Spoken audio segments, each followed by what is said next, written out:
You probably need to give her the rules. No, you guys got better ratings than we did by a lot. Yeah. One of the highest rated episodes. Oh yeah, like by a lot. Like it was pretty good. We continue the theme of alternative pathways into and through construction in episode 55 of the Dorkcast. We brought on Sasha Reed from Procore.org to talk about her professional journey. We originally were going to title the show College Dropouts, but in the same way our careers have pivoted, Jeff decided to change the name to The World is My Classroom, and it is truly fitting. Sasha is always a blast to talk to and drops dozens of knowledge bombs as she describes the steps she took through life to become dork royalty.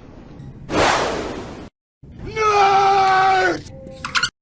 And we're live. That's right. Episode 55. The big 55.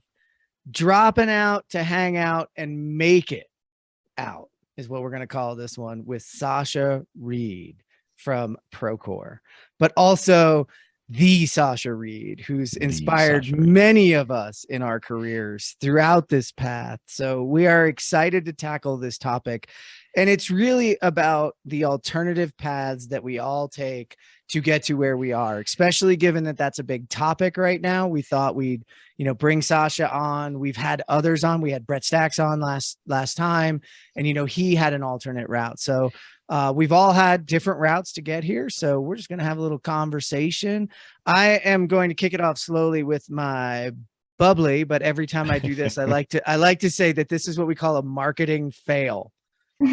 Stelt Zer. they just spread it a little and the word will fill.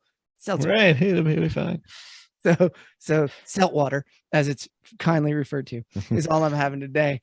Mr. Travis Voss, what you got today, since you're leading the way for us? Well, just like the last episode, since we're on the same theme, I'll keep it with the same sort of beer. I have Lena Brewing here. It's their Oktoberfest, so it's another Marzen style beer. Very coppery and malty and not hoppy, like Trent would like to prefer is the hoppiness, but I don't do that. So I always love me a good Oktoberfest. What about you, John? I'm going whiskey, but I'm going Japanese whiskey. With Hibiki. Yeah, Hibiki, and this is their Harmony, and this is probably it's one of my best. It's got 27 facets on the bottle, and it's awesome. But I wanted something that was close to Scotch, but I didn't think I could handle Scotch today. So I'm going with Harmony for the episode. Scotchy Scotch.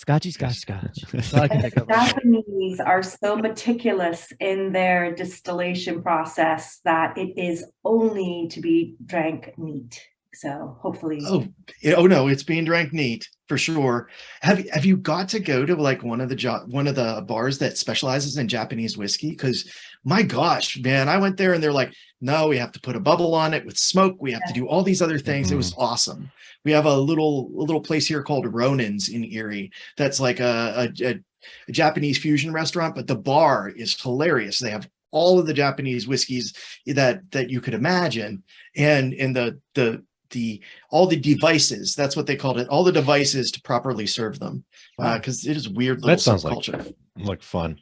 Didn't you go to one in New Orleans when we were there? Isn't that where I saw pictures from one? Actually, if you go to, Groundbreak's going to be there in a couple of weeks, Sasha, go to Sazerac House. Sazerac House has free tours. All right. And they own Buffalo Trace. They own Pappy Van Winkle. They own all of these great whiskeys. And they have tasting room if you guys want to do tastings. But I didn't know that. I'm standing by the door. This old lady comes out, says, you got to sign up online, thinking I'll never get signed up. Turns out, nope, you just go sign up online, come back down pretty much in an hour. They take you through, give you some cocktails, tell you the history of it.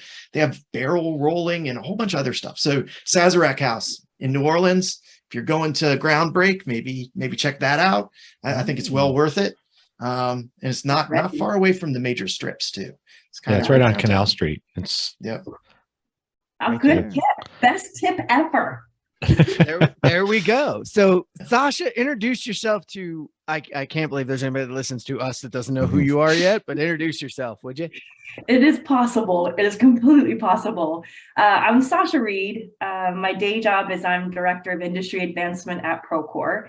And I often say that I have the distinct pleasure of leading the Procore.org team, which is essentially the social impact team within Procore. We're not a separate entity, it's within. And I say the kind of landed me here, speaking, Jonathan, of kind of my path of being not necessarily a straight line. After almost 20 years in industry, with the majority of that being on the technology side, I really started to think about what I wanted the second half of my career to be focused on and kind of what legacy I wanted to leave. And it really was around people. And I recognize that people are our greatest asset in the industry and also sometimes our greatest detraction at the same time. And it's going to take a very special kind of leadership to really navigate the things that we have to navigate in 2022. And I think for Procore as a company that has an entire team dedicated to giving back to construction, and it's through donating the product, working with universities, working with trade centers, increasing tech literacy in the field, advocacy initiatives, working with minority contractors, working with women in construction. I honestly could not think of a better place where I'd want to apply my energy, is really getting to focus on all these things that speak to people. And very apropos for this topic, like I feel super unqualified how I got here. And if I can get here, I really wanted to show representation for those who can't take a traditional path or choose not to take a traditional path, and still show there's merit in that and being able to create your own, chart your own course. And construction is the one industry that you can do that. So really excited to be here today and talk with you all. Yeah, it's awesome to have you. So, we should kind of go right at it, dig in. What was this path like? Give us a little bit about your path and what you're willing to tell them all about, and how we got to where you are, because you are very far from where you started. But it does feel like, I think to you it probably feels like a weird path, but to the rest of us out here it kind of feels like this naturally right path for you. Well, I kind of want to acknowledge Nathan Wood, who I worked really closely with on the Construction Progress Coalition and a lot of other initiatives.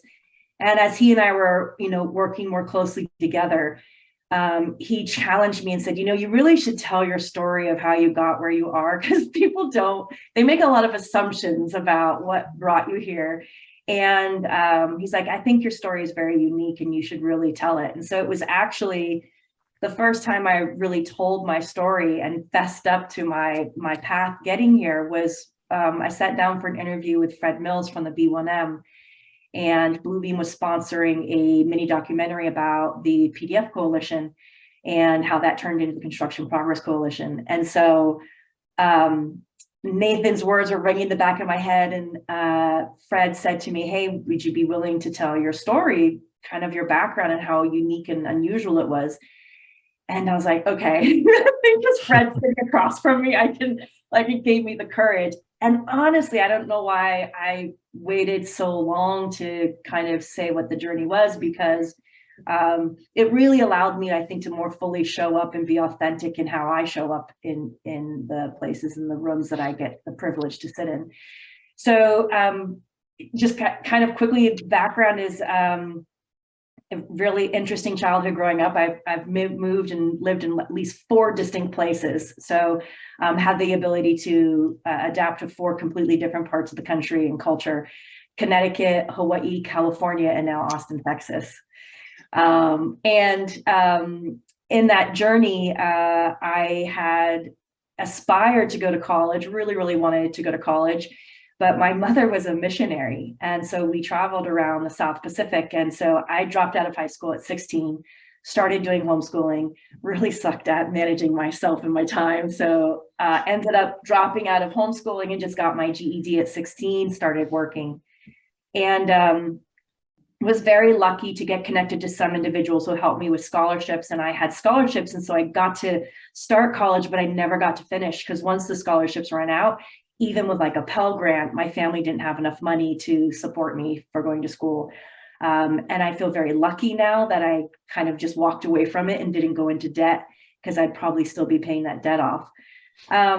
But in that moment, when I realized that school was not going to be the path forward for me, I distinctly, after I broke down into tears and thought, oh my God, my world is over, I distinctly just remember telling myself, you know what, I don't need a classroom. The world is my classroom. Every customer who I meet at work is my professor. Every boss that I have is my professor. Every interaction really is an opportunity to learn. So it started my mindset to be very curious and to go into situations asking more questions than I felt like I had to tell somebody, especially when you don't really have the education background. I mean, I walked into those rooms feeling really like I had a lot to learn, and I think that worked in my favor, and created a curiosity mindset. So fast forward, ended up working in the restaurant industry for about 11 years. And I was very lucky there because I learned from the best brands how to create experiences that's return business, essentially, how to get people to have an experience and then come back and experience it again in Hawaii. And so then when I moved to California, I was tired of being a waitress and I really wanted a professional job. And I got a job working for a specialty contractor. And they were a Herman Miller dealer. And I started out as a receptionist, and then in 5 years worked my way up to project manager. And this is why I love construction. What I look like on paper did not matter at all. How I interacted, what I brought to the table is really what drove my success. And so I worked for them for about 5 years. And then the only opportunity I had after that was to go into a sales role.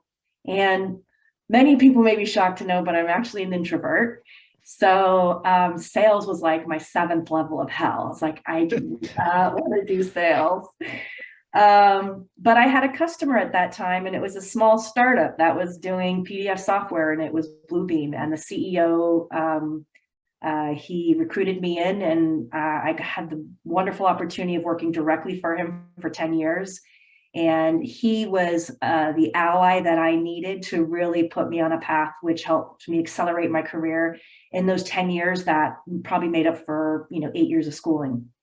So it was really exciting to have that opportunity to go from the restaurant industry to construction industry, then into technology, where I was really able to apply this hodgepodge of experience into creating roles for myself by focusing on what the business and industry needed and kind of facilitating that through my unique skill set. Well, that unique skill set leans itself to, that range that we hear an awful lot about, right? And I think that also brings a lot of authenticity. John and I, we've hashed over our origin stories a couple times on this show, but we have kind of similar backgrounds where started school and school just didn't end up ultimately being what worked for us. And I think that kind of forces you to look at the world and your opportunities as school and a learning experience. And you're not learning theory at that point. Like you're learning what you can apply, and the authenticity of being honest to people. Like, I don't know, I don't have experience in this, I don't have training in this, but I'm here to listen and learn, and let's figure it out. So this top of mind thought, I didn't really have a question based out of that. Yeah. I think it's interesting that you had time as in service. So I had a similar thing, but I was a video store clerk. All right. So I was an introvert, but I was the local art video store, and it's like an artsy video store for college kids. But what it taught you is like you said, when you were waitressing, it's how to talk to people that you don't know, how to make an experience for them, how to make sure that like, and if you're an introvert, and like you said you were, we actually had to think about sort of a strategy because it wasn't going to come natural. And I think, like, when I look back, actually, like, I wouldn't trade those years for anything, because there's a whole lot of my day-to-day life now that's based way more on being a video store clerk than being in construction. You know what I mean? Like the same conversations that you had to learn how to get through, and the people that you had to listen to, and in the active listening and all of that was more at the video store, right? Than and there aren't classes for that. I think there's a level at which, when I talk to college grads, sometimes even, I'm like, wow, you never learned how to talk to people. We're going to have to get you just, talking to people for a while, because you didn't get that experience. So looking back at your past and looking at where you are today, which is awesome because the parallels are everywhere. Like even the fact that you're inspiring people that are maybe kept out of certain systems to get involved with this system because you said, oh no, I can, this is the right system for you. We're looking for people with talent. But like, what are some of the other early parts of your career that you feel shine right now? Not part of college, not part of education, but that just really shine right now in what you do. That's a great question. I actually, when you ask the question, the first thing that comes to mind is where some of my gaps are. So I actually want to talk about where I'm finding some of the gaps, and then I'll kind of go to where I No, think that's I awesome. shine. So working at Procore now, top high growth SaaS company. It is exactly what I signed up for in wanting to have some experience on my resume that was a high growth SaaS company going public.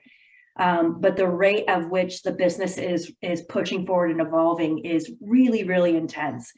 And so I think in that motion, there's sometimes I'm like, gosh, darn it, I really wish I had gone to college for like that pivot table in Excel modeling data class, when I was like, to help kind of fill in some of those places where, I didn't have a formal education. So I've had to be really curious and scrappy in how I learn. And so sometimes in a high growth company like this, I wish I had more of that business acumen to help myself as I'm looking as a director leading the program and kind of charting a course for the future.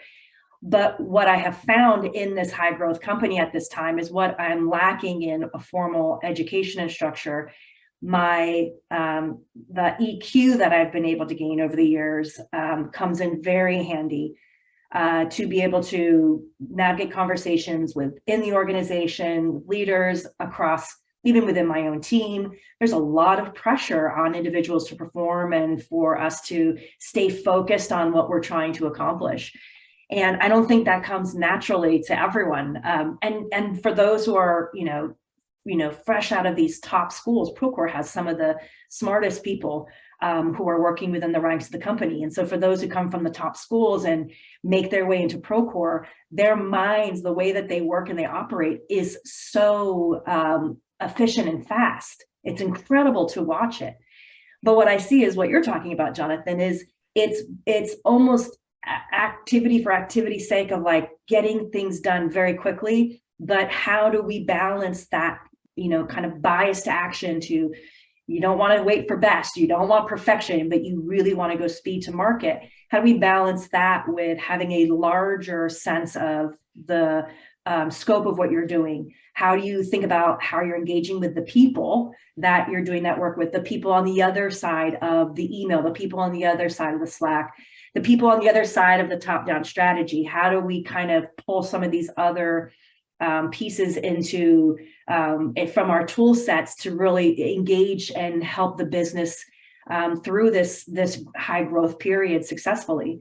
And so I think some of the things that I'd never thought would come into play are presentation skills. How do you articulate an idea? How do you share a vision? How do you tell a story in a way that allows people to catch the vision, feel inspired by it? That's authentic communication. Exactly to what you were talking about. It's unless you've taken like a Toastmasters class mixed with therapy, psychotherapy to kind of understand yourself. Yeah, no, seriously. You don't really get to that place in life unless, for those of us who dropped out, I think you're almost forced to, because you don't have the pedigree. You don't have the network that introduces you to the individuals who get you to the internships that get you to the high paying jobs. We've relied greatly on our ability to read a room, listen more than we speak, in order to navigate those spaces. So I think that's a piece that I find really coming to the forefront now in this new stage of my career. And some of these skills I never thought I'd have to leverage or use. Tell you what, man, I agree with you wholeheartedly. I get a lot of drive out of imposter syndrome where they put me in a situation and I'm like, I am not qualified. And then you start talking and tell me if this happens to you. You start talking and you're like, no, I'm more qualified than you all. I just meant I don't feel like there's like some alternate universe in which I went to MIT and I'd be far more qualified if I did that. I don't know that that's the truth though. So this sometimes is it feels like it's an interesting conversation because I represent for once that I represent the other side. I do have a college degree and minors, and I did go to school. But it's funny because I was listening to you, Sasha, and I've heard that whole thing, but I just realized like you waitressed, I bartended, and I worked at a pizzeria. I did not work my way through college. I don't want it to come out that way, but I worked all through college at a restaurant. And I made this comment after my 4.5 year. Because it took a little longer. My 4.5 year, I looked at a guy who worked at the pizzeria for 5 years and went, I probably should have just given you most of this, like the tuition, and just hung out, kept the rest for myself and invested it or something. Maybe back then, but I don't know, Bitcoin. But it's funny because you're right. It did open a few doors, but then I didn't use it. I came out of college, went screwed around, came out here to be a ski bum and kind of work my way through the IT side of things. But again, you get hired because of that piece of paper sometimes. So, but I heard you talk about, I wish I had like some of those business gaps. I didn't get them either.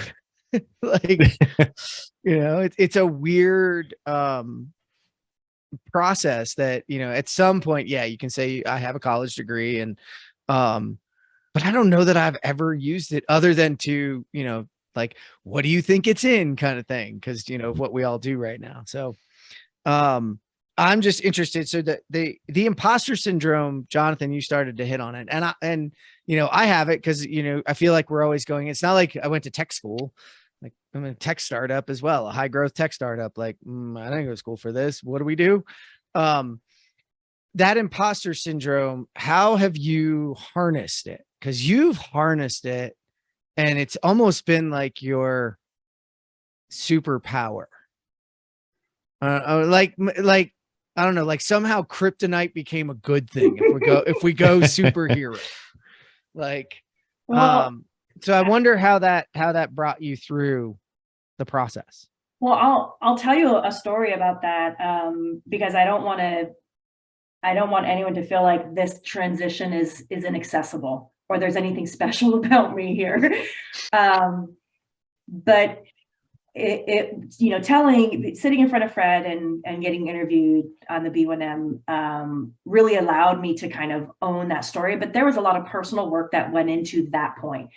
What I actually discovered and what my experience was, as I sat in rooms with engineers, architects, department heads of departments of transportation. So lots of individuals who were very qualified, who spent years in school and a lot of math to get those 3 little letters after their name. There was often times that I sat in those rooms and really felt like, what am I doing here? I'm like so not as qualified as the other individuals. But something that I recognized when I sat in that room was there was one thing that I brought to the table that didn't exist already in the room before I got there. And that was my ability as a storyteller to listen to what was happening around me. So I actually went to college to be a documentary filmmaker. Communications was my major. And passionate. Since I was a little girl, I'd walk around with a tape recorder taping my family. Tell me about your day. What was your day like? Okay, Nana, tell me about when you were 15 years old. I videotaped on film my grandmother who has passed away, but captured her stories on film. So naturally a storyteller. And so what I recognized was not happening in many of those rooms is between the general contractor, the architect, and the engineer, the owner, each was sitting in their perspective, talking at the others at the table. And there was a lot of pent up, kind of pent up frustration around, this is who I am, this is what my perspective does, and you never get me. You ask me the same bullshit questions all the time. You ask me to do things I can't do, don't understand why I can't do them, and there's no understanding. And so each group was, as we were talking about the PDF guidelines of all things, I just observed the room and thought, wow, there's a lot of, this is how I operate in this space. And I grew to learn that not only those individuals, very personality-wise, very different, but the contracts reinforce these differences. And so what I saw was there was an opening for me to interject with observations, with questions, in order to help point out where there was a misunderstanding, highlight the reality of that misunderstanding being based in each did not understand each other, and kind of create this higher level of understanding. And what I often found in interjecting those ways with questions and observations was it broke the narrative in their mind about who I am and who that person is and why I hate sitting across from you all the time. And it allowed them to step back from the challenge and to, ponder what was reflected back to them. And 9 times out of 10, what that does is, because these are very smart individuals, it creates curiosity in the room, which is what didn't exist before. No one was curious about what the other was doing. No one was curious about that. So once I did that in enough rooms, and Jonathan learned as I went along, and then as I sat in rooms, I realized how much I actually understood and could bring to the table after having so many of these conversations. It allowed me to say, wow, this is what's necessary. I found where I can apply what I have to the room. So I don't have to pretend I have a degree. I don't have to pretend I understand all the math that goes into understanding structural tension. Like, I don't have to pretend I understand those things, but I can show up authentically, offer something to the room that hopefully helps them to progress forward. And that's kind of how I overcame that imposter syndrome. Well, Go ahead. I gotta wonder too, throw my hat in the ring as well. I worked in the restaurant industry for quite a while when I was young. And I think that any of us would agree there's nothing more of a chaotic time than like a busy rush on a Friday night or anything like that. And I got to figure that managing through that controlled chaos is a talent that probably helps in those kind of rooms as well. Is that what you're seeing? Do you feel like you can kind of, because I think that anybody that excels in that kind of position, you've got, if you're in the restaurant days, you've got servers screaming at greeters, you got greeters screaming at cooks, you've got people, and there's a handful of those people that you notice that are just kind of calm throughout and are able to handle it. Yep. I never thought of that parallel, actually, Travis, but it's true. The restaurant in and of itself is creating an experience, and it's generating revenue off of the diner's ability to feel comfortable in that experience, to feel relaxed and spend those dollars and come back again to do it again. And you have completely different personalities. Your line cook is completely different than your general manager, who's completely different than your hostess, who's completely different than your bar back. So you have, multiple types of individuals focused on different parts and aspects of creating this experience. And actually having spent time working my way up. So back in the day when I wanted to get a real job, I realized I had to get my resume to look like I could do real job things. And Monster.com was the way we got jobs back then. And so I was like, I need to work my way into the restaurant, into a management position, to put like scheduling, billing, all these like work things on my resume. And so I did have a chance to work my way into a general manager of a restaurant. And what I would often tell our servers is, think of this like you're an entrepreneur. And this is like 2002. So I don't know if entrepreneurs were that big of a thing then, but think of this like an entrepreneur. This restaurant is paying for the overhead. It's paying for all the tablecloths. It's paying for all the silverware. It's paying for the salary of all those, the bartender and the cook, to create an experience, but you benefit from how you serve these guests to get them to come back over and over. So all your overhead is paid, but what you have the opportunity to do is come in, take ownership of this space, make sure it looks inviting and comfortable and pristine, and then show up for your guests in such a way that makes them be like, God, I love that person. I want to come back every Friday night. And sometimes they came back with a different woman 3 nights a week, whatever, it doesn't matter. Like, serve your guests, be there. And yeah, it created kind of this mindset, I think, of how do you understand each person's position and motivation to get them to be an orchestrated chaos in the right direction that drives revenue. Not unlike construction. So I think that's a great observation. It's so interesting you said that, because Travis, the things you learned back then. I did a second stint in the restaurant business. And I worked for this guy here. And I'm just thinking now I use this technique and don't realize it. You're using an interrupt technique when those people are in their usual routine and they're just not going to work together, and you interrupt it. There's this guy, Bill Escalar, that I worked with, that, you know, the restaurant would hit a peak moment where it's like, we are not getting food out on time. Everybody's starting to get cranky and you can kind of feel it. And he would run around and go, has anybody seen a little white dog? And oh gosh, I forget what he called it. It was like Fluffy. Anybody seen Fluffy? And he's running around and everybody's now looking for Fluffy. There was no Fluffy, never was. He just did that to buy the kitchen a room, and then the tables are talking to each other, and all of a sudden they're not pissed off at everybody else. They're interrupted for a second, and then all of a sudden the kitchen catches up. And I'm thinking like all the angry tables where you walked up and they were ready to just, you know, for you to fight them back, and instead you'd be like, Right. in the fire cool, want a cocktail, you know, like, and then boom, you're out. And it's amazing how those interrupts, those are the things you use to, I know I've been in a room where you've used them. So Travis, that was a good one, man. I had forgotten all about that. And those, and then I also had that moment where you reminded me of like what Friday night in a restaurant is. Oh yeah. Every person that wants to that's what I learned coming out of it too. Like from a business perspective, we can fight. Cause I'll never forget the pizzeria I worked for. It was an Italian restaurant, and they were straight up Italians, like from Italy. So you had to have an Italian name. So my last name is Sample. So I was Sampolini. That's just what 5 years. That's what they called me. Like at the end, I thought that was my name. But one night we were yelling at each other, screaming. He was screaming at me, and we're done. And then I get back and he's like, "Want a beer?" And I'm like, "I thought you hate, like, don't we hate each other?" He's like, "No, man. Friday night we were at war. War's over. Have a beer."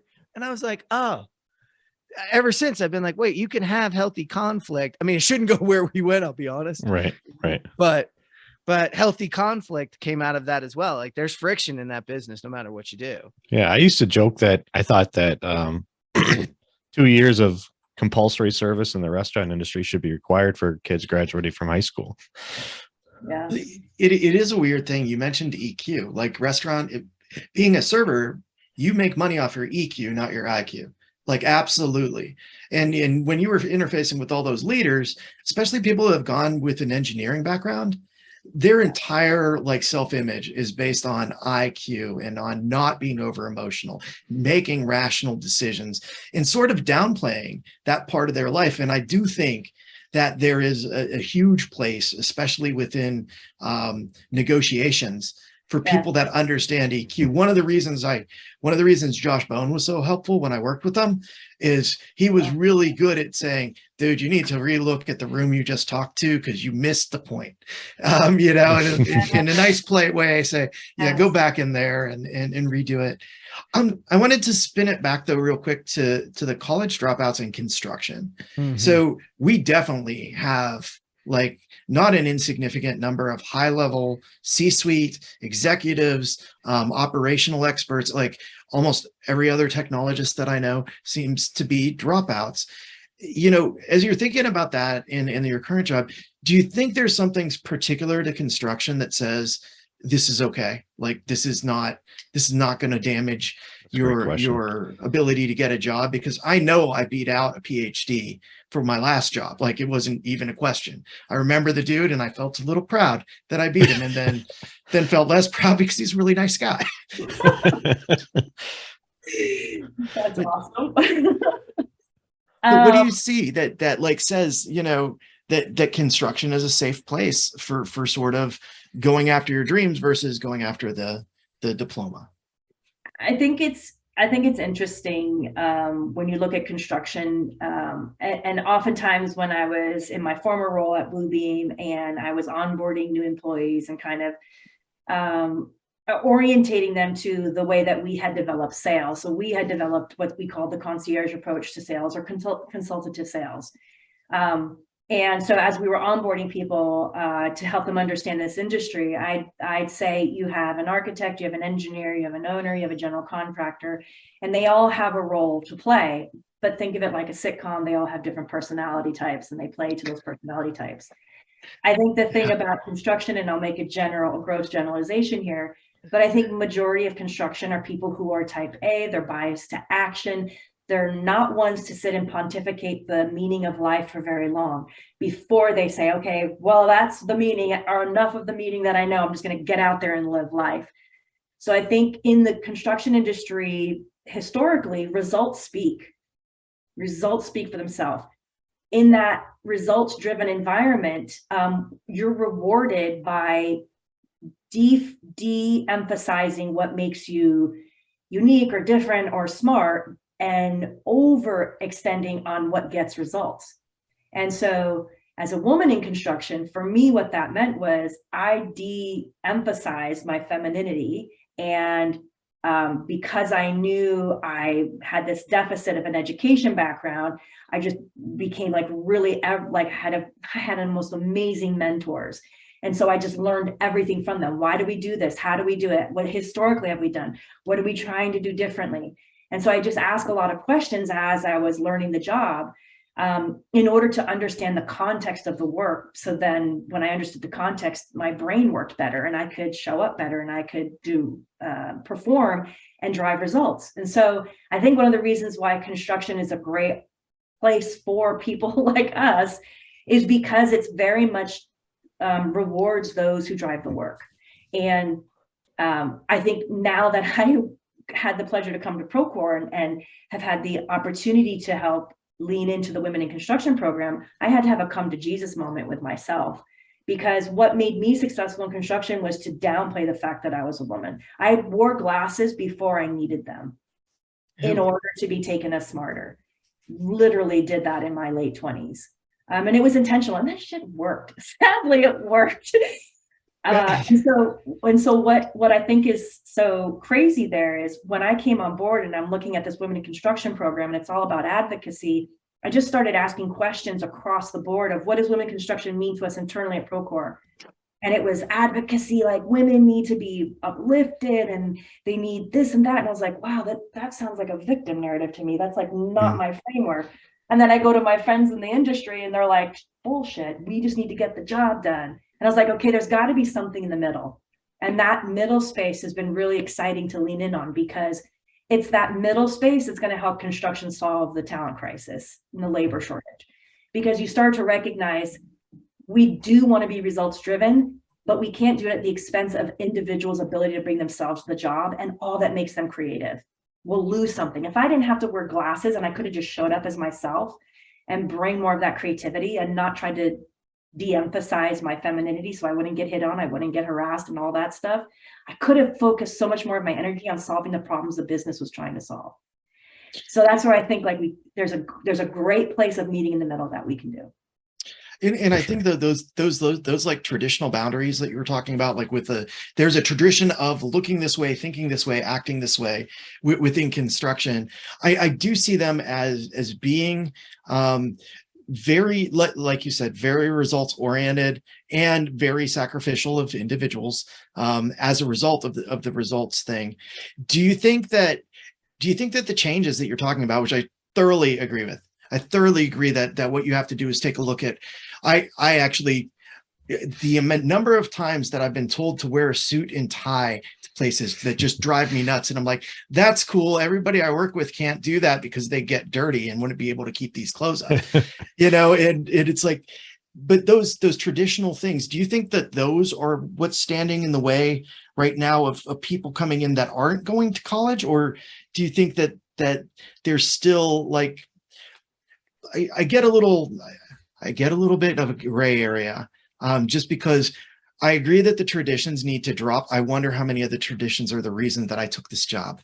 You know what I mean? Like that results oriented thing works well for me, because that means I don't have to be as worried about self-image and like where do you fall in that? What do you think the new sort of advertisement for help wanted within construction needs to be in order to hit those high points you were talking about? That is such an awesome question. Such the right question to ask. So I think that it's much more easy to operate in black and white as humans. It takes less cognitive energy to operate in black and white. In fact, our body is built like a computer to take things and activities we do daily and to build muscle memory around them so that they go from the frontal lobe of your brain of cognitive energy into the mechanical, like mechanics of your System brain. one. Yeah. Right. Right on. So brushing your teeth, taking a shower, going to the bathroom. Most of you will have your best ideas in the shower because your brain is no longer cognitively thinking about the motions you're making. You're freeing up your mind to think in the cognitive energy to be used for other things. So I think as humans, it's much easier for us to operate in those spaces. What comes at the cost of that when we do that around business and around processes is that we lose the ability for a little bit of interjection, interruption, a little bit of chaos, a little bit of friction, a little bit of testing and risk, in interjecting testing and risk, in order for those creative moments to happen. And so I think what we're looking at in construction is the more technology has been applied to the business processes, the more transparency there is in why the work was done in the first place, which means with technology being applied to the business, we start to see why certain things remain the way they were. And typically, once that transparency is created, we see that the opacity of the old way was hiding where profit is stored, where margin is stored, where competitive advantage is stored. So as technology has created more transparency over how that work gets done, it's allowed us to see a lot of the why behind the work is getting done in the first place. So what that's created from a technology process standpoint is the business, as it's in deploying technology and seeing opacity turn to transparency, has to then make decisions around how to run the business and what to do with what they uncover. Some businesses do that really well and they transform. It's the difference between digitization and digitalization. If we're just digitizing things, that opacity can still remain if we choose. Let's be honest, right? Yeah. But if we're looking for transformation, what happens is as we're applying the technology and we see the transparency, we can choose to transform those processes into ways that are more equitable, into ways that are more efficient, more effective.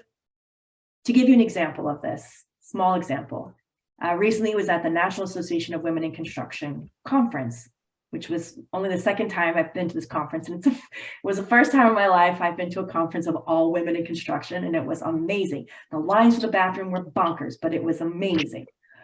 And as I was there, I was talking to the vendors who make PPE.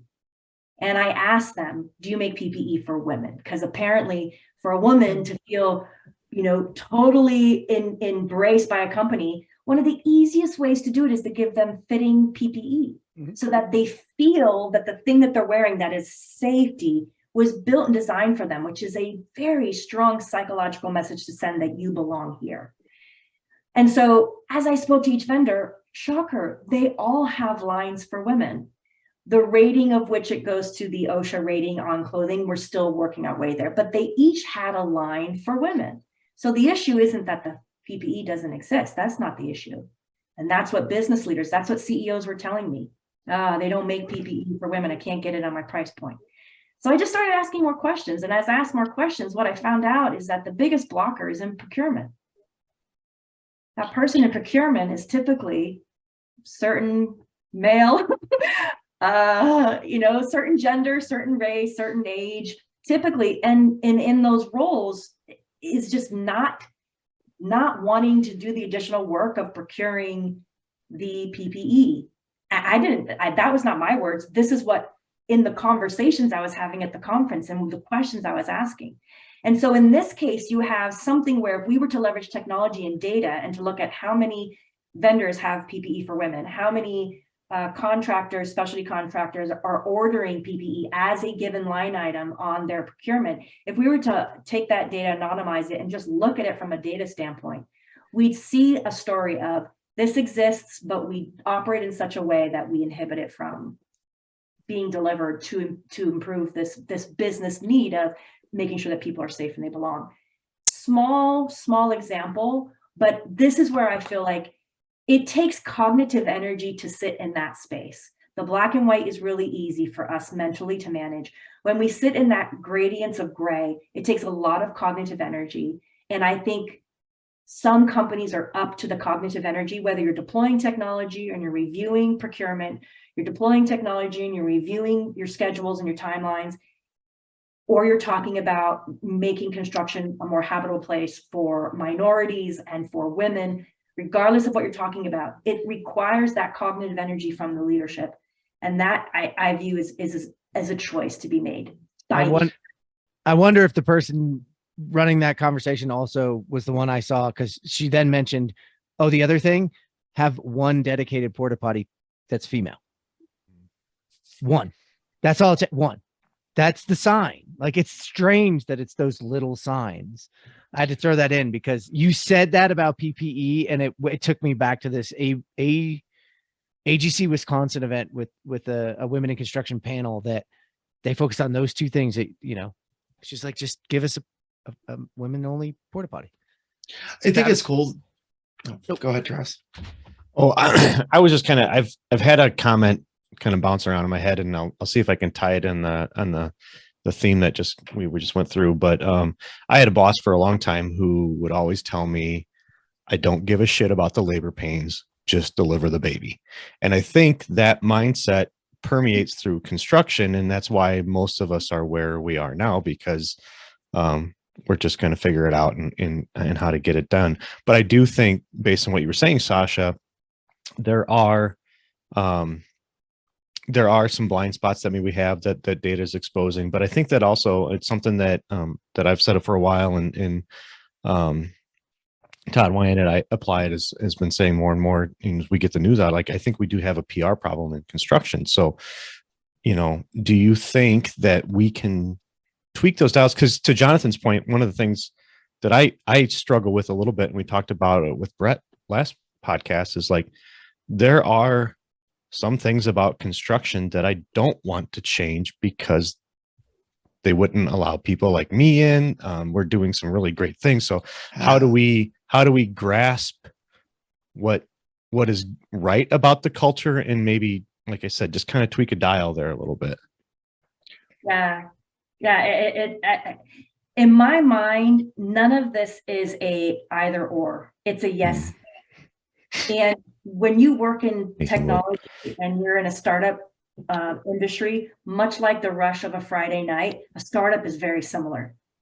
It's you're wearing lots of different hats, doing a ton of different jobs, focused on revenue, focused on driving brand awareness, like focused on all these things. And so it drives how you operate and how you work within that context. And it's always a yes and. It's not that like, oh, well, are we going to work on our go-to-market strategy, or are we going to make sure that our accounts payable is it's a yes and. There's no other option. It's a yes and. Yeah. So I view this very much as a yes and. And I think there's two things around the PR challenge for construction. And I have said this in, you know, I was lucky in my former job at Bluebeam to have a role where I was executive producer of a lot of the content that got created. And I would always try to, when sitting down with an executive and sitting down with a leader, and when we were brainstorming the content that was going to be created, I would always try to encourage them, look, you are not going to get a 20-something-year-old, whether they're fresh out of school or they haven't even done school, you're not going to get them excited about construction, because the visual in America's mind is the typical male construction worker in the field. They don't know about all the new jobs that have happened in the last 5 to 10 years, because technology is creating transparency, removing opacity, which is creating net new jobs. Technology hasn't taken away any jobs yet. It's created net new jobs. So in this role of construction, as we look at the more we deploy technology, the more we have new jobs, the more the diversity of people who can do those jobs is applicable to us. In my mind, it's a yes and. And when I was talking to those leaders, I'd say, talk to the pain points of what your firm is experiencing. Let's start with something that you failed at. And it doesn't have to be a big fail, it could be a small fail.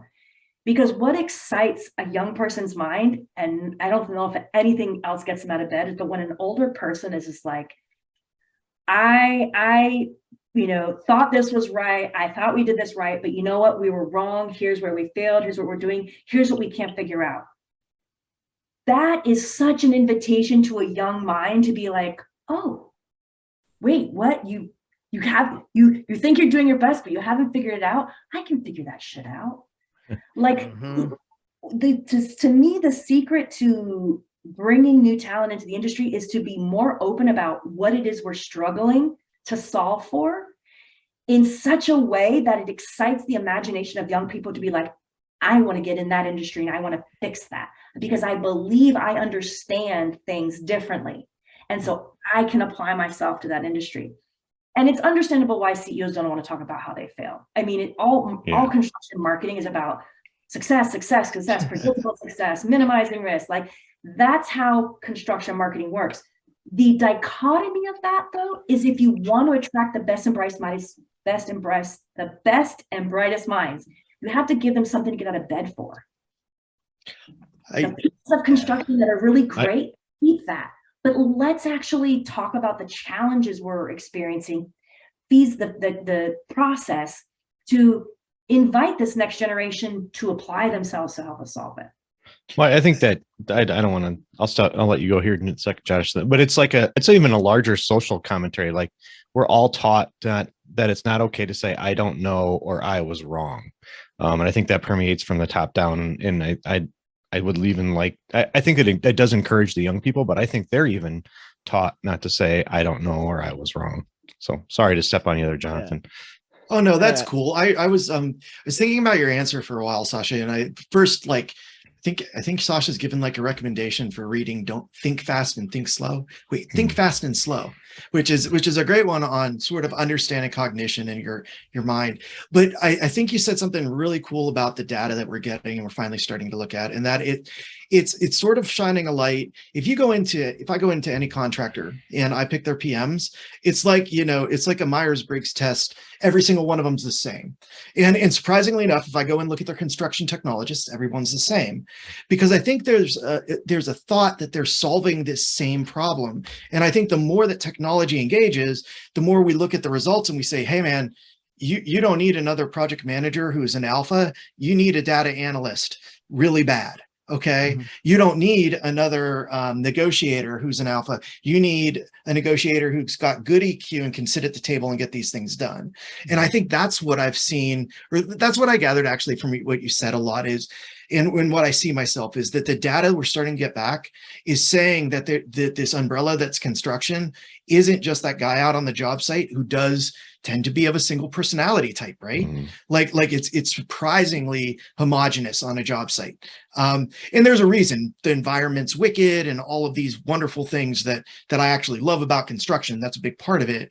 I think what the technology and the data is saying, and what the sign might say for those people coming into construction is, we see that we need you now. So we're going to go out and find you because we know that we now need data analysts. We know we now need, I was using commercial artists for all my modelers because they're freaking awesome at building modeling, right? Right. That personality type that makes you a commercial artist does not necessarily make you a construction person.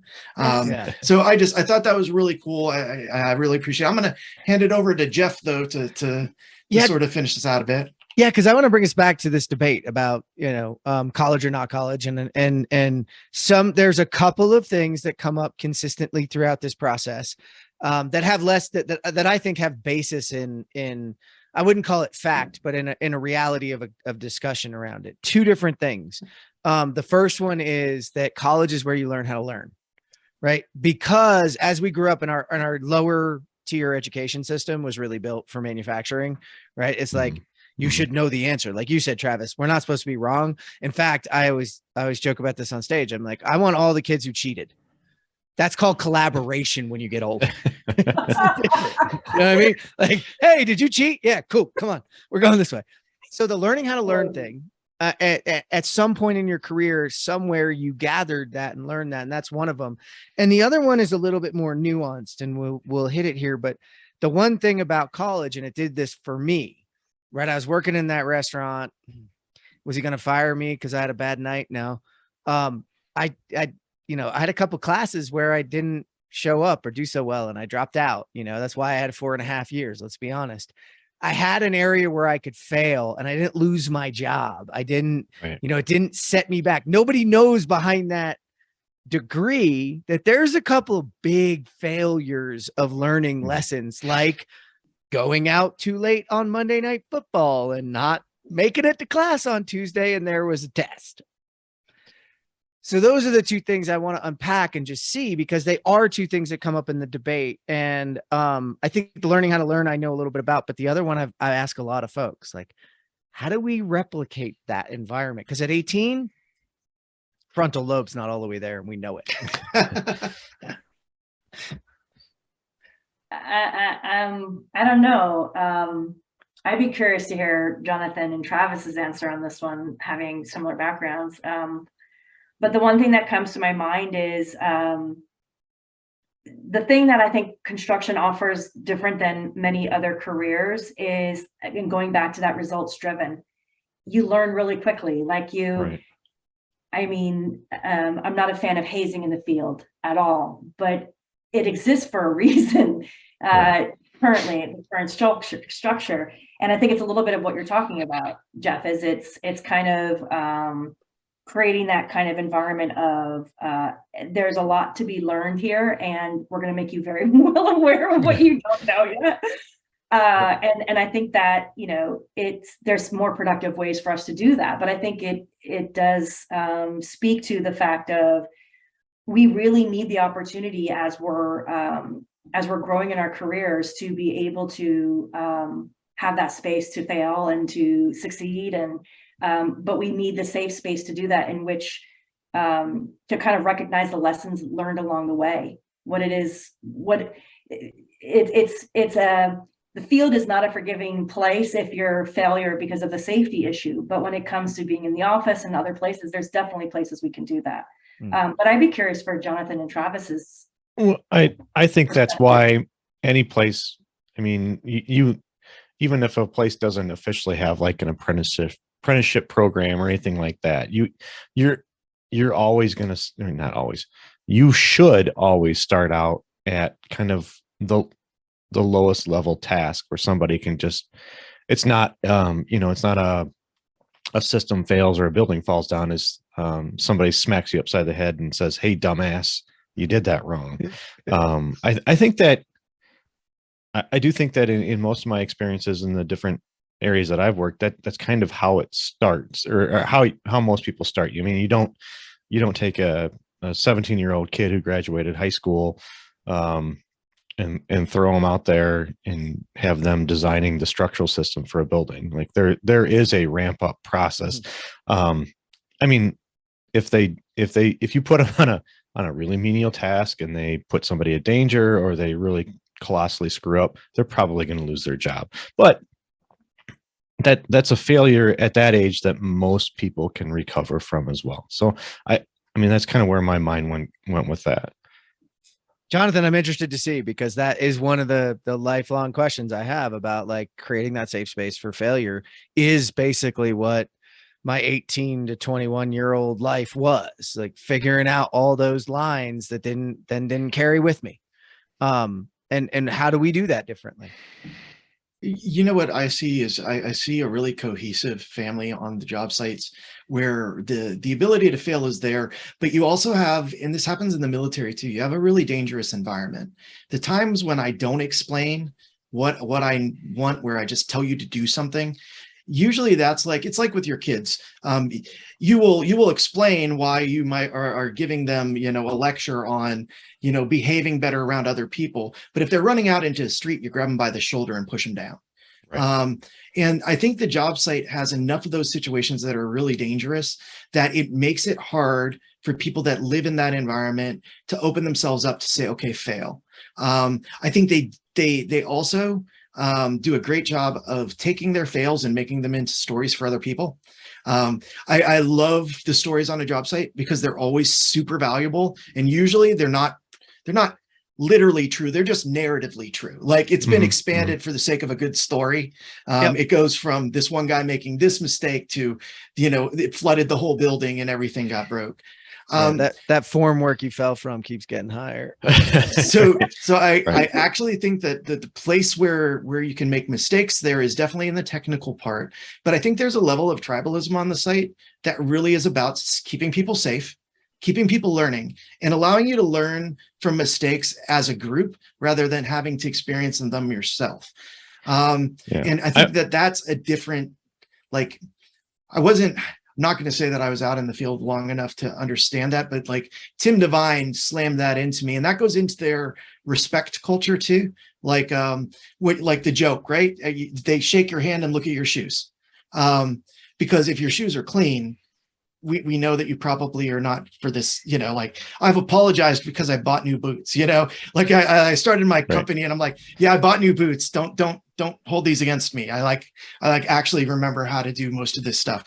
But there is, I think the safety net is actually the tribalism in the culture. So I do wonder, as we start to split up our job sites, as we start to do fabrication, does it survive? Or does it fall away? Like the biggest thing that I heard from Mike Z that made me think it was all right to send my daughters into construction was when he referred to people as his sisters, because he referred to it as his sisters, and he referred to it in a way like, if you screw with my sister at all, expect me to be mad, and if you screw with me, expect my sister to be mad. And that family, that tribalism, I think makes a lot of space for a lot of the things that we want. I don't know how to not lose that with corporate, with technology, and with everything else. But that's where I think the mistakes get. I'm hoping shared. too, with the type maybe not of made, but shared. The type of leaders that gravitate towards those field leadership roles are the same type that I saw when I was in the military, that are, they're, to your point, they're like, if they're in a dangerous situation, they're going to shove that person down and tell them, hey, get the fuck out of the way. This is not safe.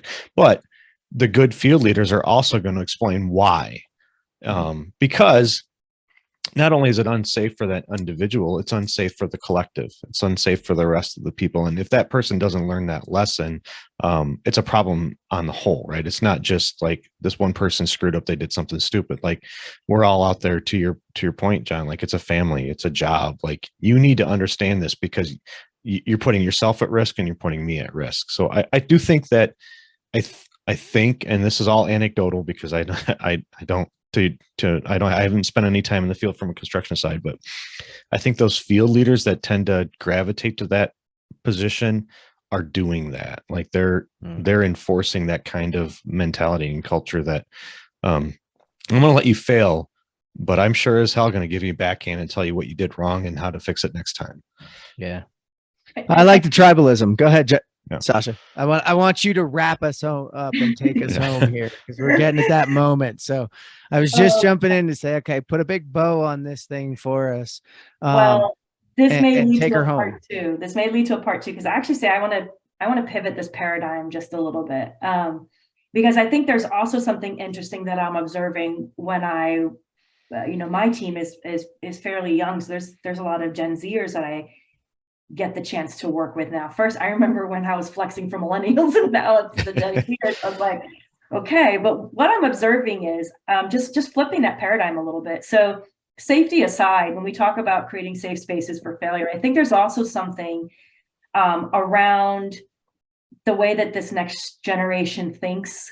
Travis, you were talking about, not wanting to say, I don't know. What I actually recognize is that there isn't this sense of what I know is my intellectual property. It's what makes me valuable to this organization. It's actually the opposite. How well I can figure something out that I don't know is what makes me valuable.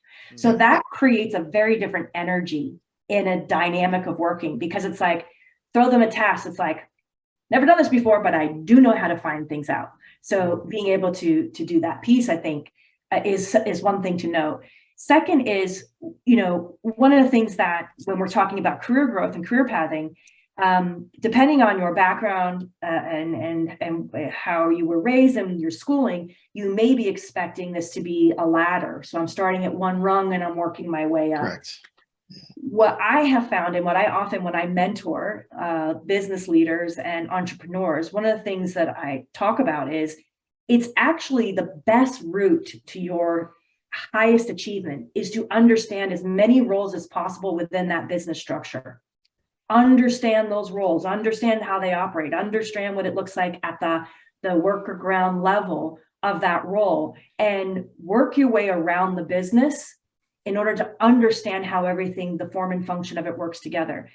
if you have enough of an opportunity to work within all those different roles within a 7 to 8 year period, you actually have more of a CEO mindset of the business than potentially the director at mid-level who had a straight path.